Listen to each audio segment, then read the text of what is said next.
Halo, ketemu lagi di podcast Buana.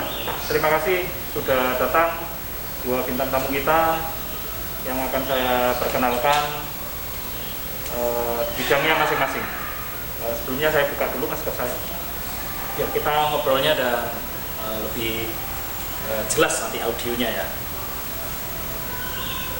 Yang pertama saya perkenalkan dulu Bu Vidi, dosen pendidikan biologi, dosen teladan Seunitri.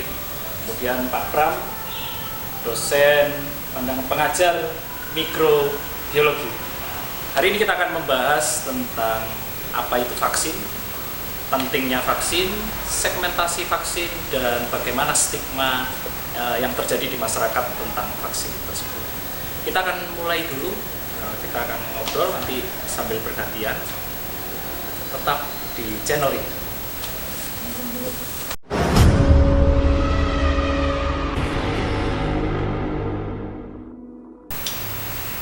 Oke, terima kasih sudah kembali bersama podcast Buana. Kita akan bahas dulu yang pertama bersama dua bintang tamu kita yang paling terkenal seantero Malang Raya.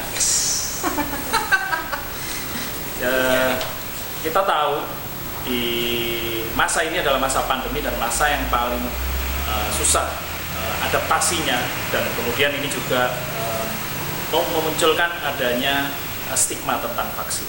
Kita akan bahas, kita akan mulai apa itu vaksin sebenarnya. Silakan. Oke, terima kasih Pak Heru. Jadi kita mulai dari apa sih sebenarnya vaksin itu. Jadi vaksin itu merupakan produk biologi yang dimana itu dia itu bahan bakunya dari patogen, bisa berupa virus, bisa berupa bakteri yang kemudian dilemahkan dan nantinya akan dimasukkan ke dalam tubuh melalui proses yang kita kenal sebagai vaksinasi atau imunisasi.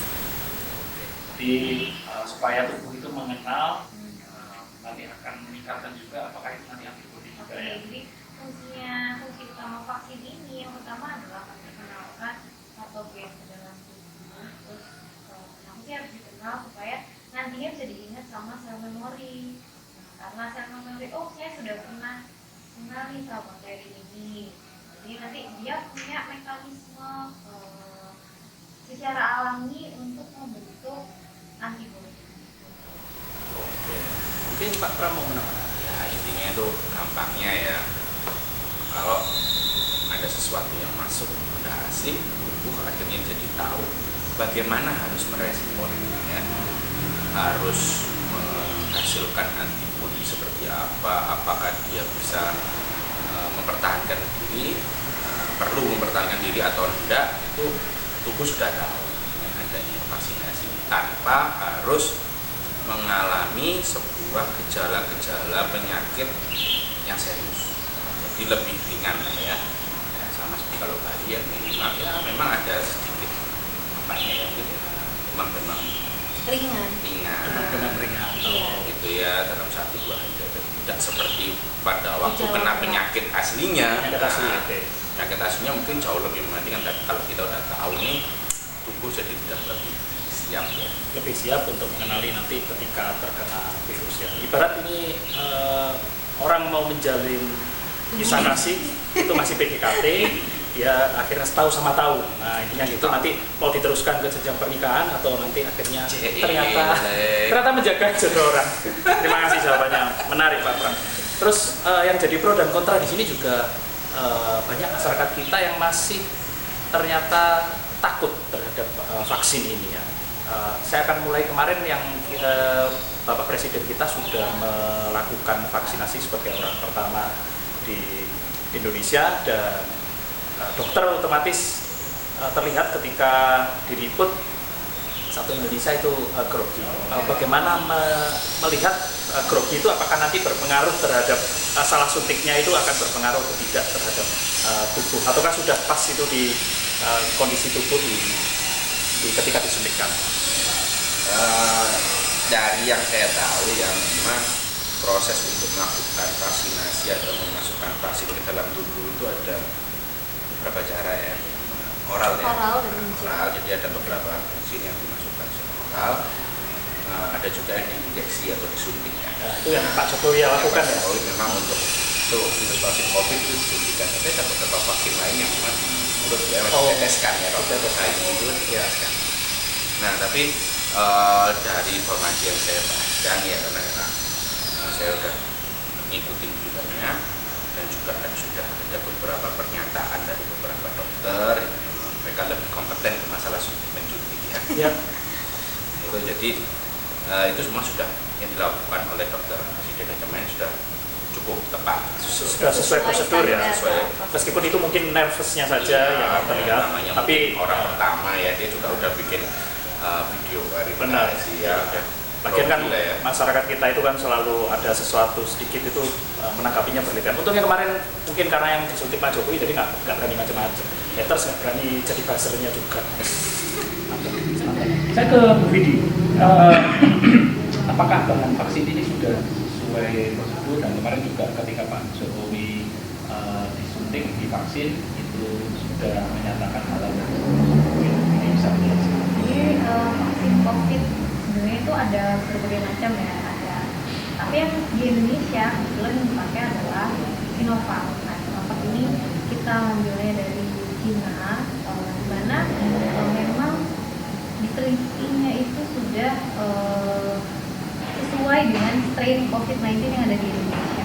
Ini memang dirasa paling sesuai jika dibandingkan dengan merek lainnya. Merek lain apa saja ya? Jadi ada Pfizer, ada Moderna, dan ada Sinovac. Ya, ada Sinovac. Oke, kalau boleh saya nambahin ya masalah asal virus ini atau bahan ya. Nah, secara umum virus itu bisa dibuat dari materi genetiknya sama dari virus itu secara keseluruhan ya. Jadi virus itu kalau kita lihat virus itu bentuknya ada tubuhnya yang nyelubungnya luar. Kalau di coronavirus itu yang bentuknya kayak matahari itu ya, corona. Terus di dalamnya itu ada materi genetik. Kayak materi genetik atau RNA itu. Nah, kalau Sinovac kita pakai bahannya seluruh virus ini tapi dilemahkan. Iya, jadi sudah dilemahkan dengan beberapa cara yang sudah dimiliki oleh data teknologinya. Itu dilemahkan. Kalau yang lainnya, yang merek Pfizer itu dari Moderna ya, itu dari materi genetiknya. RNA-nya aja ya. Jadi memang bahan bakunya berbeda. Prosesnya dan juga ada strain, jangan lupa ada strainnya disampaikan di ini strainnya ya. Kalau memang Sinovac ini sudah diuji ya untuk pakai strain yang ada di Indonesia. Karena memang kita harus tahu bahwa karakter COVID di setiap negara itu pasti ada bedanya, sehingga itulah alasan kita menggunakan Sinovac. Bukan karena Indonesia bersahabat dengan Cina ya. Nah, saya rasa itu di luar konteks secara akademisi ya, atau secara saintifik kita. Yang pasti sudah ada beberapa penelitian, ada beberapa jurnal yang sudah dipublish ya, dan itu sudah menyatakan Sinovac itu memiliki izin penggunaan darurat oleh Badan POM ya. Dan terus sudah memiliki hasil sertifikasi halal dan juga efikasinya itu ya. Jadi sudah memiliki, sudah diuji untuk yang di Indonesia dan punya efikasinya berapa? Efikasinya adalah sebesar 65,3%. 65,3%. Sinovac ini bagaimana tingkat keamanannya? Jadi untuk tingkat keamanannya, vaksin itu sebelum disebarluaskan dia digunakan, jadi dia telah melalui berbagai uji klinis. Nah, biasanya untuk sampai ke tingkat dipasarkan, maksudnya disebarluaskan itu minimal dia harus memenuhi 7 tahapan. 7 tahapan. Sinovac ini sekarang sudah sampai di rangkaian ketiga, sehingga akhirnya diputuskan untuk mengeluarkan izin penggunaan darurat. Karena sebenarnya tingkat efikasinya sudah memenuhi syarat. Perlu diketahui bahwa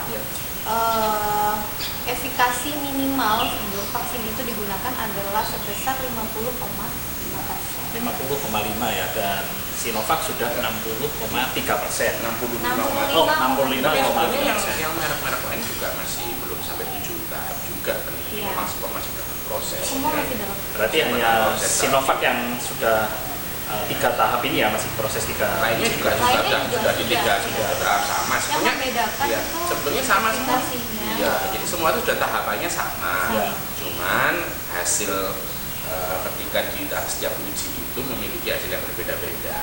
Nah, yang rame nih, Iya, kalau iya. rame yang saya lihat kemarin itu ketika orang membandingkan kenapa kita nggak pakai filter Pilih yang tinggi ya, efikasinya. yang tinggi efikasinya kan sudah 95% itu. Ya. Nah, kenapa kita pilih yang 65,3? Jadi orang asumsinya kenapa pilih yang rendah daripada yang itu ya. Nah, jadi kita harus ingat ya, kita memilihnya itu harus yang sesuai cocok dengan strain yang memang paling umum menyerang di Indonesia. Dan Oh. itu adalah Sinovac.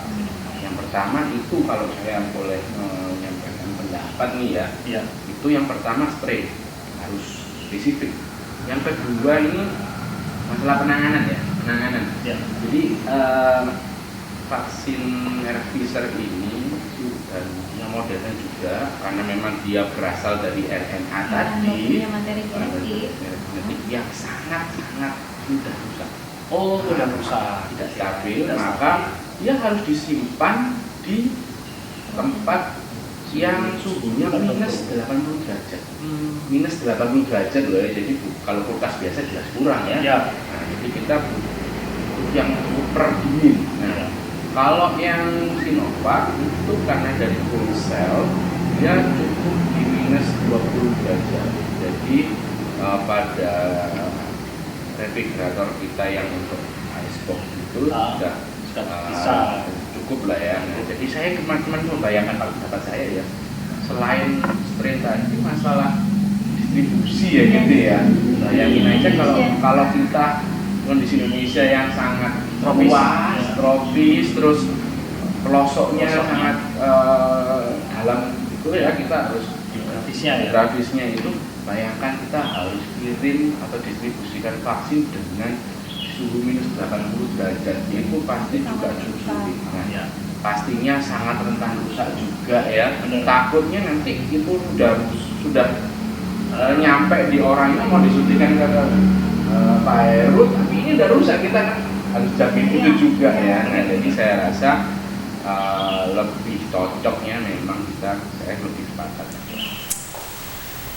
Kemarin saya baru ngobrol dengan beberapa teman yang sudah divaksinasi, terutama tenaga kesehatan. Katanya apakah ada efek samping atau gejala menurut Bu Vidi seperti apa? Oke, jadi sebenarnya ada tidaknya gejala itu juga bergantung dari kemampuan tubuh dari orangnya. Ada mereka yang setelah divaksin biasa-biasa aja, tidak menunjukkan gejala. Tapi ada juga kelompok yang sensitif, reaktif, sehingga mereka memiliki gejala. Tetapi yang perlu diingat bahwa gejala ini biasanya ringan, karena sebenarnya tubuh itu sedang kenalan tadi sama virusnya. Gitu. Kalau kenalan itu ada yang baper langsung, ada yang masih cuek kan, hampir sama seperti itulah ya. Artinya tiap orang, tiap Tergantung, individu itu ya, punya kemampuannya berbeda-beda merespon perkenalan dengan vaksin tadi ya. Nah, kalau kemarin ini saya beberapa teman-teman saya yang memang tenaga kesehatan itu kan sudah divaksinasi ya. Itu saya tanya apa bener sih ngantuk ya? Artinya kan ngantuk, jadi lapar dan yang beberapa cerita seperti itu. Waduh, kok kayak saya? Kalau saya tiap ngantuk sama lapar tuh oke, balik lagi, tapi mereka menyatakan memang ada yang seperti itu, tapi juga banyak juga yang tidak. Mereka juga biasa saja karena setelah disuntik mereka terus melakukan aktivitas seperti biasa. Dan itu kan ada 2 kali suntikan dalam jangka waktu selang 2 minggu ya. Jadi yang shot pertama dan yang kedua itu sudah 2 minggu. Kalau nggak salah nanti ada beberapa kali lagi. Ini tiap merek juga berbeda ya. Ada yang 2 kali, ada yang 4 kali kalau nggak salah ya. Kalau untuk Sinovac ini nanti berapa kali, Pak? Tahu saya 2 kali. 2 kali ya. Jadi yang pertama adalah mengenali di tubuh masing-masing. Nanti yang kedua adalah untuk booster lah, sama kayak waktu kita vaksinasi anak-anak kita itu kan imunisasi vaksinnya kan itu ya. ada kayak ada DPT 1, DPT 2, Oh, 3, oke. tapi setelah itu ada booster. Ya, ada Nah, boosternya, ya. itu adalah untuk recall kembali agar untuk memastikan tubuhnya masih ingat atau enggak gitu. Ya kayak kalau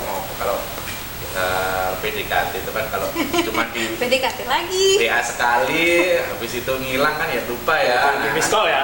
Karena kalau nggak bisa ternyata nggak ada wifi-nya, Pak. Iya, kadang kuota berpengaruh ya. Oke, terima kasih. Ini ada beberapa pertanyaan ya, netizen, haters, warganet itu bilang kalau apa itu efikasi, Bu? Oke, jadi efikasi itu sebenarnya sebuah metode untuk mengevaluasi sejauh mana sih vaksin itu berhasil. Biasanya efikasi ini nggak cuma vaksin, tetapi juga di obat. Nah, untuk menilai sejauh mana dia ini efektif apa enggak tentu diperlukan waktu dan nggak cukup cuman berhenti sampai di uji klinis 1, 2 karena masih ada tahapan-tahapan yang lain. Nah, sehingga efikasi ini bisa saja berubah bergantung tadi banyak. Jadi kan itu kan diteliti ya, ada populasi yang diteliti. Iya, ada Contohnya populasi. kalau efikasi kita kemarin 65,3% itu, yang Artinya, sepemahaman saya ya artinya adalah dari 100 orang yang divaksinasi Orang sehat yang ya. yang menghasilkan antibodi, ternyata diteliti dari 100 itu yang berhasil menghasilkan antibodi dalam tubuhnya Setelah divaksin tadi ya. itu adalah 65,3%. Oke. Yang sisanya Ya. belum menunjukkan reaksi antibodi, artinya dia tidak menghasilkan antibodi tubuhnya meskipun sudah divaksin Ya. gitu. Tapi dari 165,3 Itu termasuk tinggi, di berhasil. atas rata-rata Nah, ya. kan standarnya WHO adalah 50,5% tadi. Nah, jadi ya, dan itu kemarin populasi yang digunakan kalau untuk Sinovac perlu kita lebih Spesifik. sampaikan juga ya kenapa ini memang digunakan adalah dari kelompok usia 18 sampai 59 tahun dengan kondisi sehat. Jadi memang penelitian terakhir untuk yang mendasari efikasi 65,3% tadi belum dilakukan di kelompok umur yang lain, kelompok umur anak-anak, Ya. kelompok umur lansia, Lansia, ya. atau dalam Atas kondisi lah ya. ada kondisi-kondisi tertentu yang orang mungkin wanita hamil dan Ya. lain-lain. Pfizer pun juga meskipun dinyatakan katanya sudah melakukan di lansia, Ya. mereka juga belum ada penelitian yang menyatakan aman, Itu aman, untuk ibu hamil. belum Nah, ada. jadi memang itulah kenapa pemerintah mengeluarkan klasifikasi Vaksin. ini yang boleh, yang berhak divaksin itu. Jadi bukan mengkotakkan itu, tetapi memang ada dasar Ya, uji klinisnya untuk Ada segmen 18 sampai 59 tadi ya. Jadi Berita tadi pagi juga sudah melakukan penelitian di media-media, sudah ada yang untuk 60 ke atas. udah dicoba mungkin ya, Ya, mulai sudah ada mulai hasilnya dan mau dicoba. mulai dicoba. Kemungkinan nanti juga rencana setelah 60 ke atas juga nanti ke anak-anak. Rata-rata katanya 8 tahun ke atas di beberapa media. Kalau misalkan ini kita memberikan edukasi juga sama masyarakat. Misalkan nanti keluarganya Pak Pram, misalkan nanti balitanya atau keluarganya Bu Vidi, misalkan nanti siap nggak kalau misalkan sudah divaksin sekaligus keluarganya divaksin, termasuk nanti putra putrinya. Kira-kira gimana? Kalau saya, yang pertama adalah saya sendiri, Ya. karena saya masuk dalam rentang kelompok 18 sampai 59 tadi, saya dan Sekarang istri saya, usianya berapa Pak Pram? saya 58 atau 17 nih. Saya masih 24 tahun. Oke. Pernah 24 ya? 24 jalan. 24 jalan lah ya. Oke. Saya siap, Siap, karena ya. saya memang sudah Masuk ada kelompok. basic risetnya Ya. bahwa kelompok usia 18 sampai 59 tahun aman untuk divaksin dan saya dalam kelompok itu. Kalau untuk anak saya akan melihat bagaimana perkembangan selanjutnya, Perkembangan, karena ya. ini kan riset masih berjalan terus ya. Benar. Nah, kalau nanti sudah ada perkembangan atau basic riset yang menyatakan secara saintifik Aman, nah, approve. itu punya tingkat efikasi, tingkat keamanan yang sesuai di atas tadi, minimal. di atas minimal. Paling nggak di atas lah. Saya sesuai minimal. akan setuju Setuju, seperti ya. itu. Tapi kalau sekarang minimal, kalau orang tuanya sudah divaksinasi, maka sudah bisa menurunkan potensi si kecil terinfeksi juga, Iya. selama protokol kesehatannya Tetap dijalankan. tetap dijalankan. Oke, Gitu ya. Kalau Bu Vidi berarti gimana? Nanti kalau Sebenarnya perlu diketahui juga kenapa sih hanya usia produktif yang menjadi sasaran utama dalam proses vaksinasi ini. Ya. Jadi mereka itu akan melindungi kelompok rentan. Kelompok rentan ini adalah mereka dari usia anak-anak, terus mereka yang punya komorbid tinggi dan juga mereka yang lansia. Nah, orang dengan yang sudah divaksin tadi yang usia produktif tadi itu akan melindungi golongan lainnya ya. golongan lainnya. Bagaimanapun Biasanya kita juga kan menyebutnya perlu, sebagai herd immunity. herd immunity tadi. Bagaimanapun juga kan usia produktif ini perlu untuk beraktivitas, Iya, untuk memenuhi mereka kebutuhan sehari-hari. Harus di luar. Itu yang dituju didahulukan. Didahulukan. Nah, Itu dengan tetap harapan ada yang skala prioritas. kelompok yang lain, yang lansia dan anak-anak ini bisa tetap mengurangi mobilitasnya, Oke.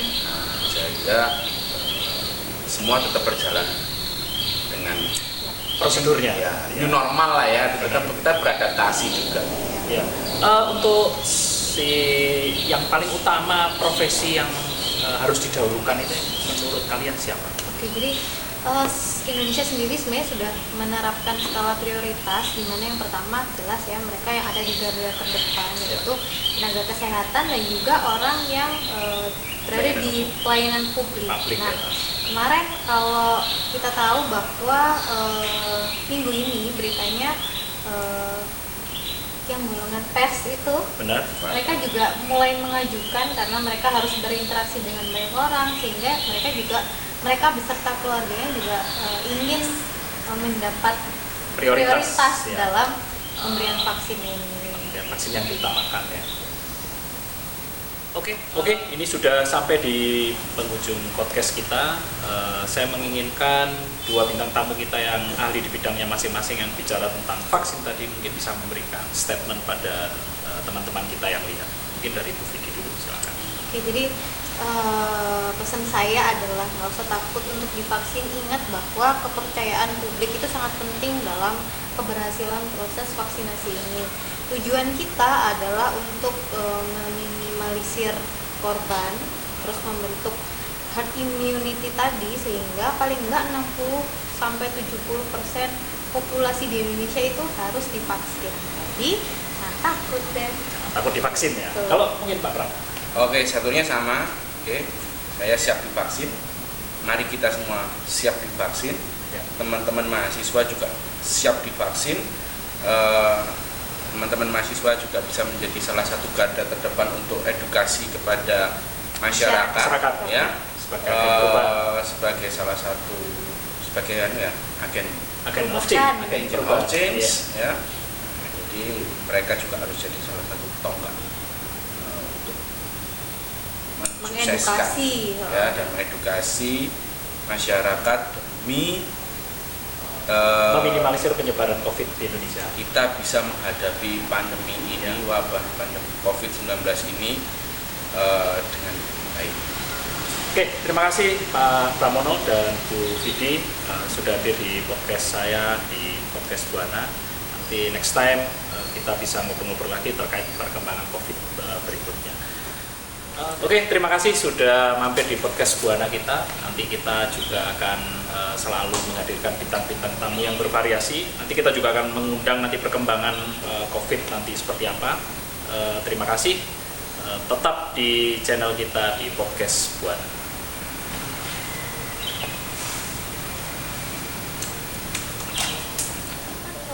Jangan lupa tetap patuhi protokol kesehatan. Ada 7M. Yang pertama memakai masker, ya, mencuci tangan, menjaga jarak, mengurangi mobilitas, menghindari kerumunan, dan memperbanyak doa, dan yang terakhir makan makanan yang bersih.